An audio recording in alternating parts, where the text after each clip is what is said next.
Welcome back everyone. नमस्ते सभी को। आज घटस्थ योगा श्रृंखला महर्षि किरण में हम जानने का प्रयास करेंगे कि हमारे शरीर में कितने प्रकार की वायु होती है।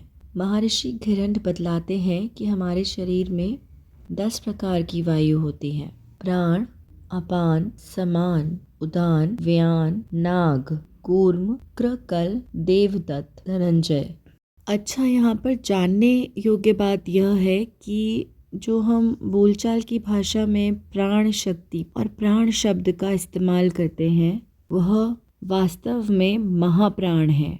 और प्राण, अपान, उदान, समान और व्यान यह पंच प्राण है। और इनके अलावा शरीर में 5 उप प्राण हैं। पंच प्राणों में हृदय प्राणों की स्थिति हृदय क्षेत्र में है। अपान प्राण गुदा प्रदेश में स्थित है और समान प्राण नाभि प्रदेश में स्थित है। उदान गले में और व्यान पूरे शरीर में व्याप्त है। यह पंच प्रधान वायु हैं, इन्हें प्राण कहते हैं।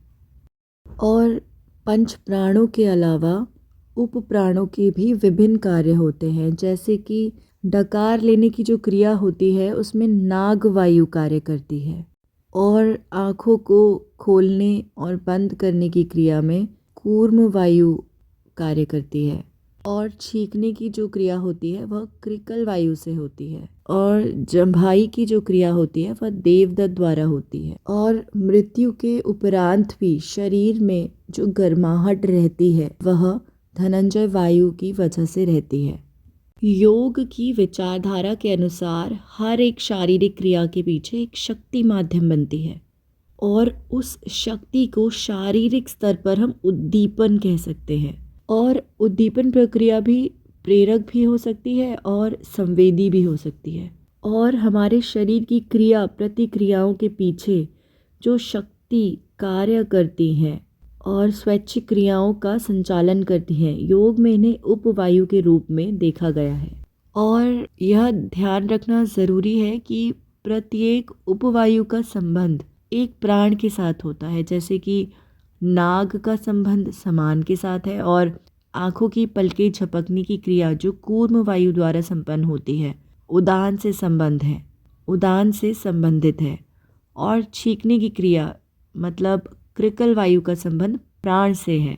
विदेशों में ऐसी मान्यता है कि वहाँ के ग्रंथों में भी लिखा है कि जब मनुष्य छींकता है तब उस क्षण मात्र के लिए उसकी आत्मा शरीर से बाहर चली जाती है और शरीर में शैतान प्रवेश कर जाता है। इसीलिए छींकने पर हमेशा कहते हैं भगवान तुम्हारा भला करे, यानी कि गॉड ब्लेस यू। हमारे यहाँ भी बच्चों को छींकाने पर शतम जीव कहते हैं।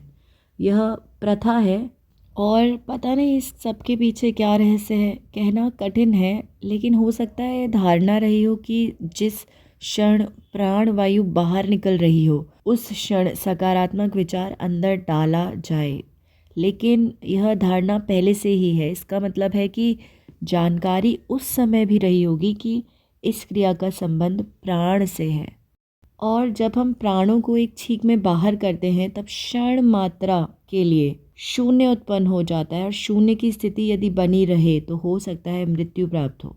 ठीक कहना कठिन है, यहाँ पर केवल उदाहरण के रूप में बतलाया गया है कि छींकने की क्रिया का संबंध प्राण से है। जम्भाई में देवदत्त की क्रिया सहायक होती है। देवदत्त का संबंध अपान वायु के साथ है। जब हम जम्भाई लेते हैं तब आ की सी ध्वनि करते हुए वायु को अच्छी तरह मुंह के अंदर खींचते हैं। उसके बाद जो निकलता है वह बिना आवाज़ के या आवाज़ के साथ निकलता है, यानी कि यह जो खींचने और नीचे ले जाने की क्रिया है, शक्ति को नीचे करने की जो प्रक्रिया है, उसका संबंध अपान वायु के साथ है। और कहते हैं कि मृत्यु के बाद शरीर से प्राण निकल जाते हैं, लेकिन शरीर की गर्मी तत्काल नहीं जाती। शरीर में कड़ापन आने में समय लगता है। आंतरिक ऊर्जा या शारीरिक तापमान का संबंध व्यान के साथ है और व्यान से संबंधित वायु है धनंजय। कहा जाता है कि मृत्यु उपरांत भी धनंजय की अवस्थिति शरीर में रहती है और यह शरीर को छोड़ने वाला अंतिम प्राण है। साथ ही कहा गया है कि धनंजय वाणी को भी अपने नियंत्रण में रखती है।